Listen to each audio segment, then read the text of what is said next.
His ideas about this, and also the criticism on Edward Said and his book Orientalism. And then already I tried to stress that I think that the whole concept of Orientalism is a very complex phenomenon that can be seen from different perspectives, from more than the perspectives offered by Said. And also that in the end this contrast between East and West is not a contrast that we can solve. We cannot solve this problem. I think if we want to engage really in a meeting between cultures, we have to start all over again and not try to fight Orientalism in the way Said was doing.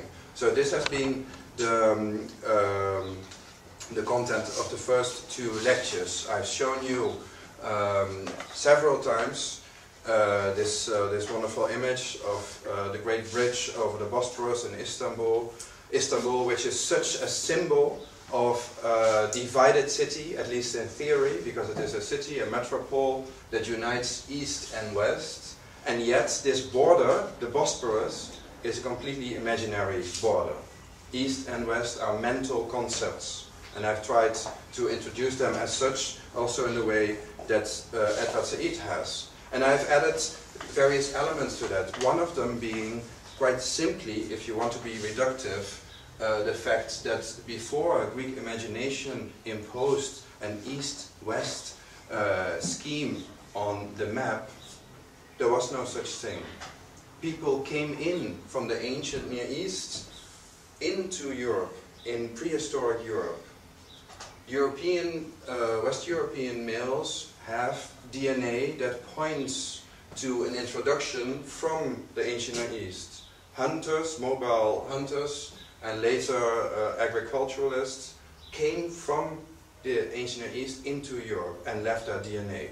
So it's quite interesting if you think of the Orient always depicted by the West as female and as passive, waiting to be colonialized by Europe. If you think of that concept, it's quite interesting that in reality the opposite was true. It was Oriental males who came to Europe to bring civilization, to bring agriculture to Europe. So all of this is much more complex than we previously thought. Now, part of that complexity is of course famously introduced by Edward Said. I've talked very long about that last time. I just reintroduced that to make sure that we are all on the same plane here when we talk about this concept of Orientalism. Orientalism is not a reality, but it is a way of depicting the other. And the other, in this case, is the ancient Near East for the Greeks, and then gradually it is an expanding phenomenon that in the very end included everything until Japan. This is one of the other interesting things, that neither Europe, the Occident, or the Orient, the East, is a static unity. These are concepts that are constantly changing throughout time. There is not one Orient as there is one continent of Africa or one continent of America, but it is a concept, and that's why it changes all the time. The Orient as the image of the other that Europe needed to define itself. Now, one of the examples that I've given to you is from a novel by the Dutch author Louis Couperus, who wrote about the king, the Persian king who invaded Greece, ancient Greece, Xerxes.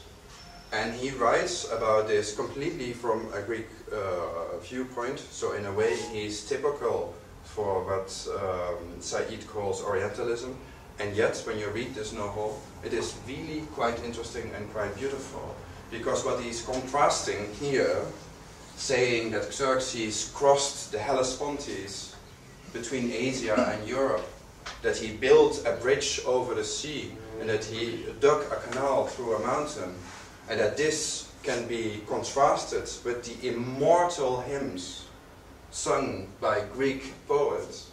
This contrast is of course not a contrast between East and West, but it is a contrast between history, military history, event history, maybe ironic history, and the immortality of the arts, which is exactly what Couperus wanted to give us, writing during the First World War.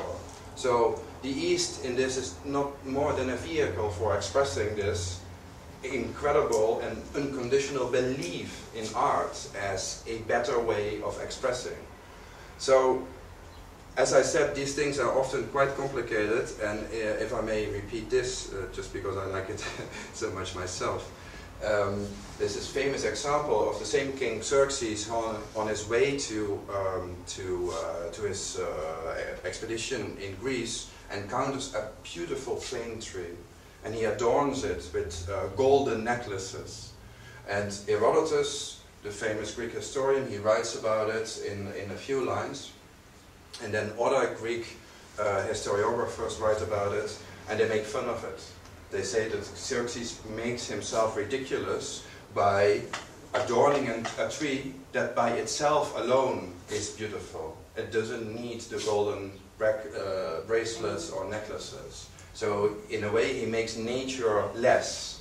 And this is a familiar debate between nature and culture, which is very important for Greek culture. And it develops more and more and more, and it is of course a misunderstanding. Trees were very important for the ancient Persians. They are, for instance, depicted all the time in Persepolis. Maybe they had a role in Persian religion. Maybe the plane tree in particular was important for the Persians. All of that is of course glossed over by the Greek sources. But does it mean that this European tradition of Xerxes almost venerating, loving a plane tree, that this tradition in itself is without worth? Because that is the impression that you could get if you look at the way Said writes about Orientalism. And to show you what I think about this, I played last time this short piece from an opera by Handel, based itself on an older opera from Venice, where the Orient was always very important. And it describes in music and in song this encounter between King Xerxes, sung by a castrate singer, and a plane tree. And you should listen to how incredibly beautiful this love song to the tree is sung. This is a higher complexity, of course. This is not condemning the East. This is being very, very fascinated by an idea that can be used to express almost anything.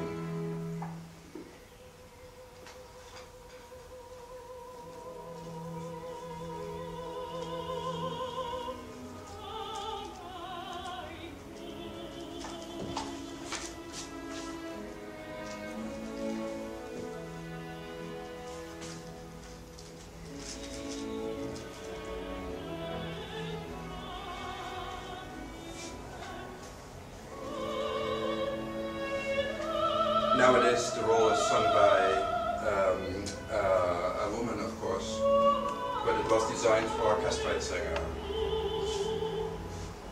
So I imagine this, the Venetian opera loving this aria, sung by a man with the voice of a woman, in love with a tree, a foreign Persian king, as the highest form of culture. And an audience, a public, willing and able to engage in this form of beauty. This is layer and layer and layer of culture upon each other. And you cannot express this in simple terms of East versus West. It's much too complex for them.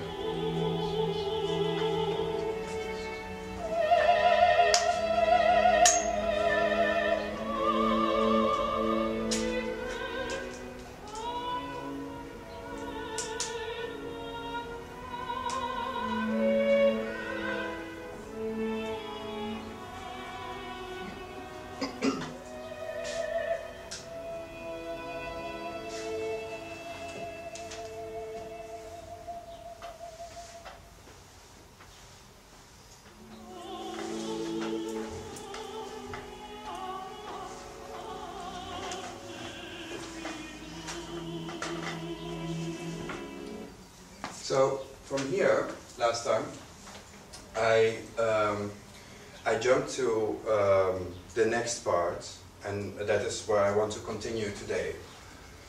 An alternative to East versus West, because I don't believe that in the end we can go much further in this discussion.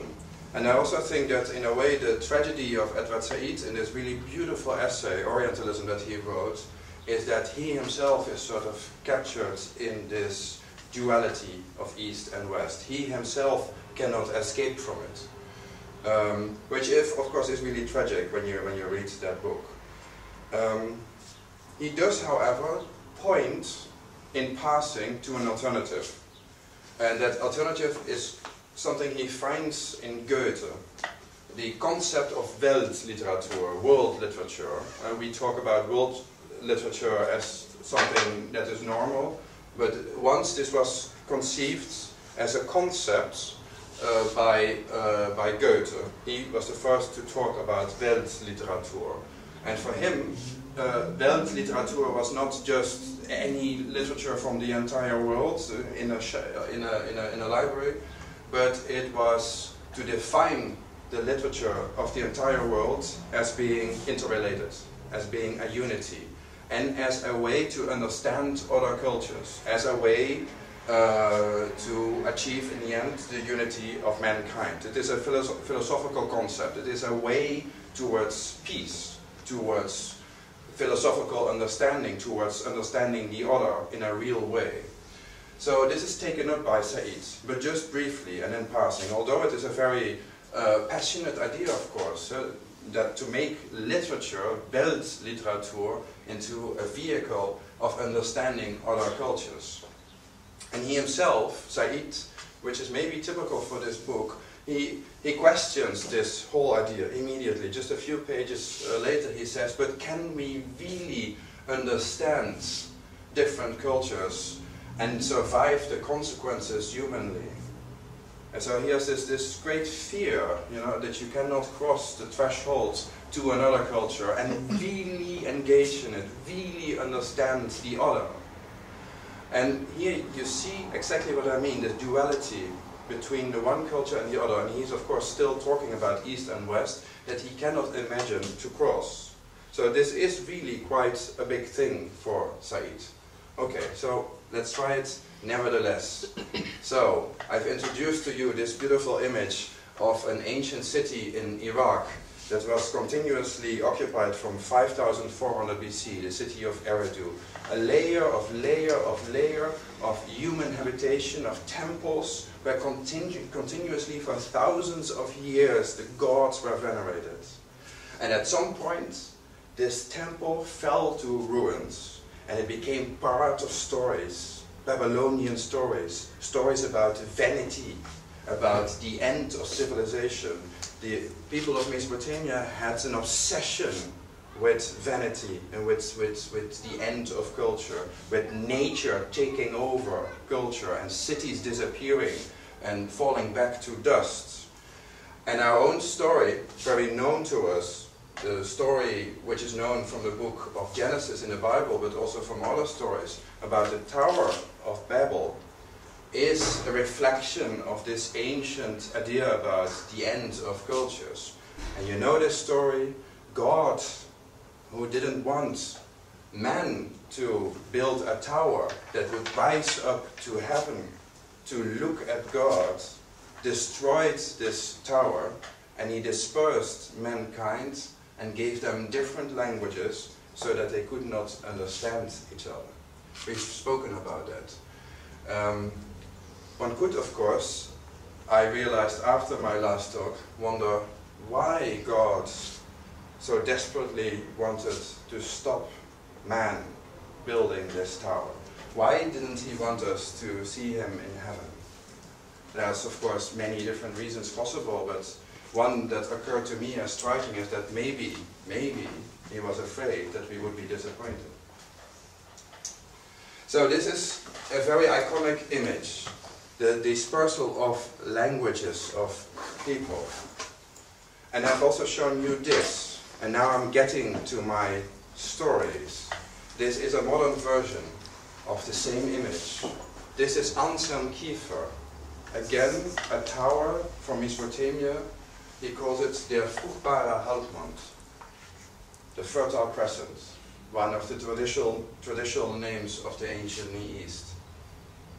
For him, it is indeed fertile. It is not just a ruin. It's not just a sign that God punished man, but it is also a beginning, a hope. It is something to which our stories go back. Because, of course, in reality, our tongues have not become confused. In reality, all those stories still go back to the ancient world, and they are interconnected.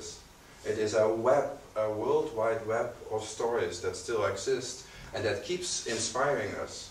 This is what I think Kiefer wants to tell with this picture, which, as you may notice, I've said this before, takes a different perspective. Whereas Peter Bruegel takes the perspective of God, looking at the tower from above, Kiefer looks from below. He has a human standpoint here. At the same time, he doesn't paint people in his picture, so it becomes a timeless image, a timeless icon. So let's walk this way with him. This is a picture, a recent print by a Japanese artist, which I think fits very well with the title that I came up with. I came up with the title actually before I saw this. The Hunter in the Blue Forest. Why?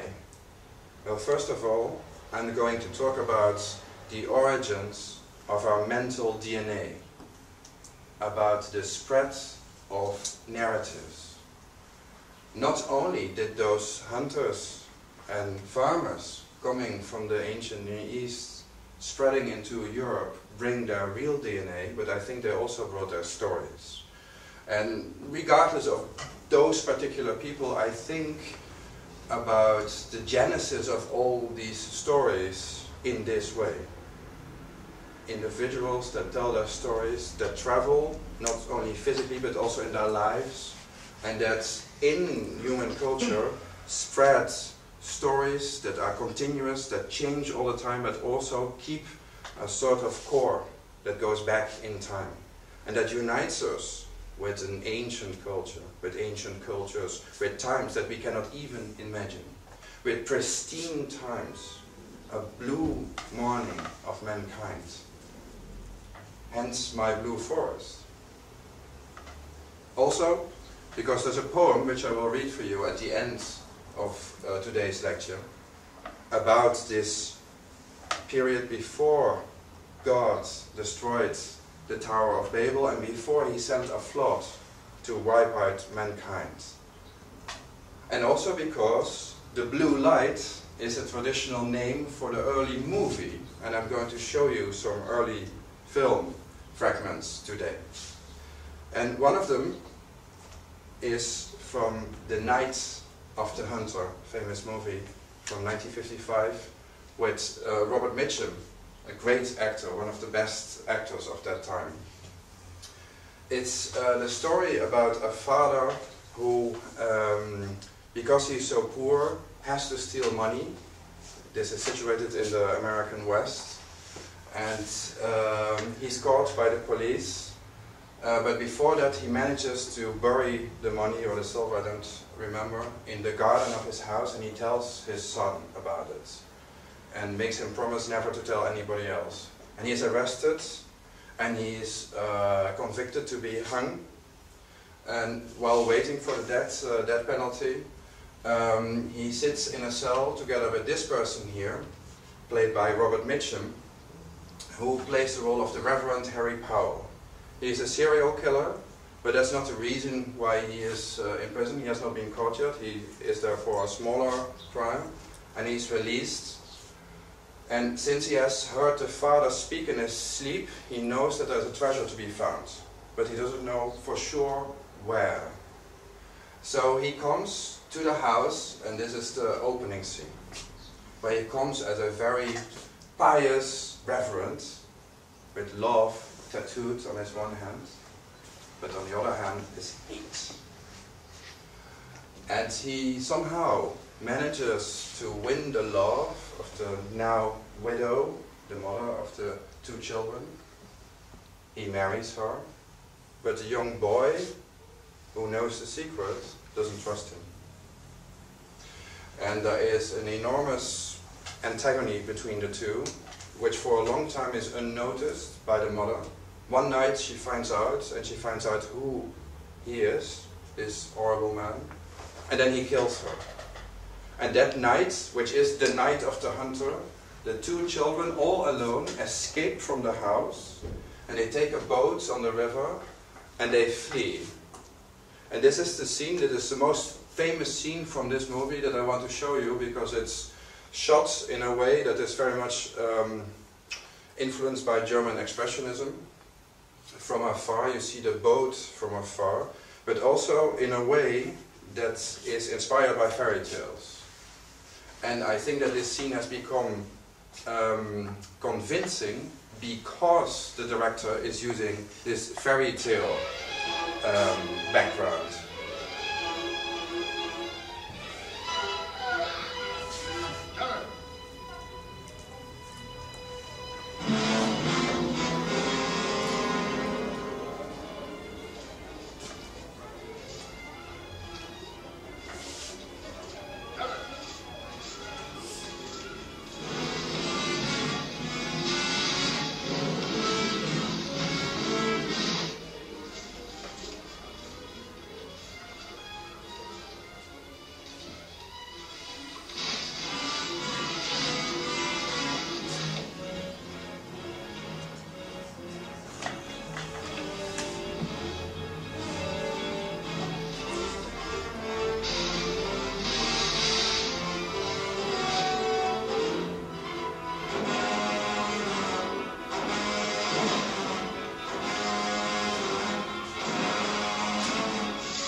Transition to a completely different world that starts now. The director takes more distance from what is happening. There's this silvery music, a moonlit night, and it is as if the children depart from the normal world. And look at how he's doing this. I will show you the elements. Once upon a time there was a pretty fly. He had a pretty wife, this pretty fly. But one day she flew away,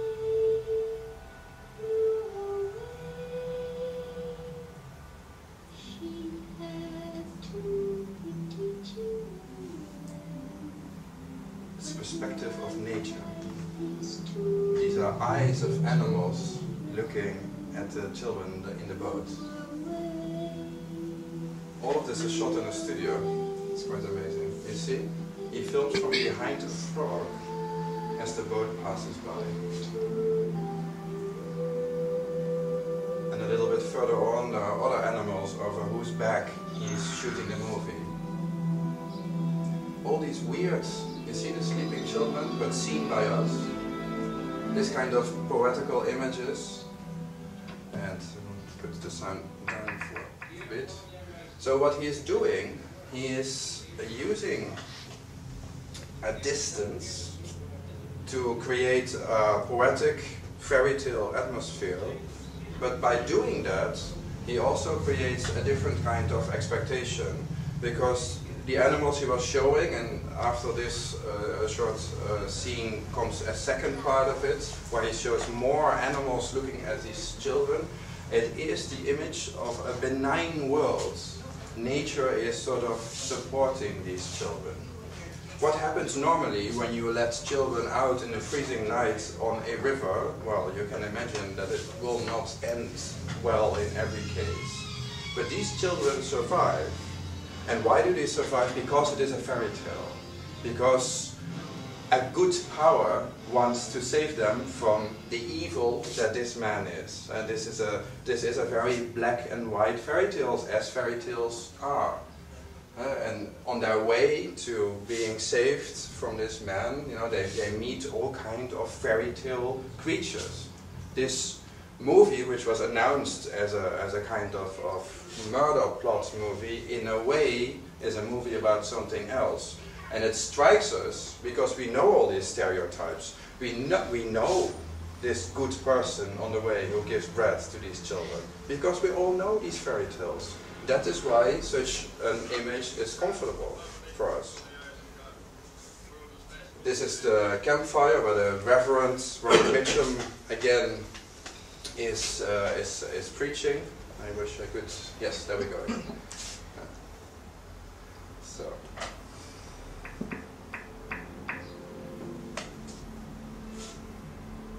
Make soup out of them. But I wouldn't know how to go about getting them.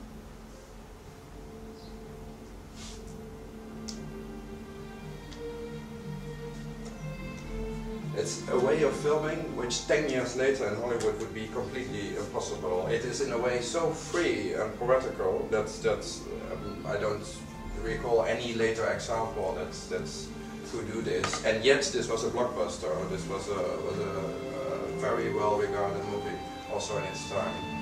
Yeah, and look at those images. It's the silhouettes of the trees. It's really quite fantastic.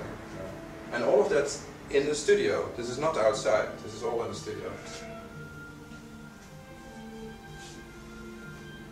Right, I think you got the idea, and we have more to do today.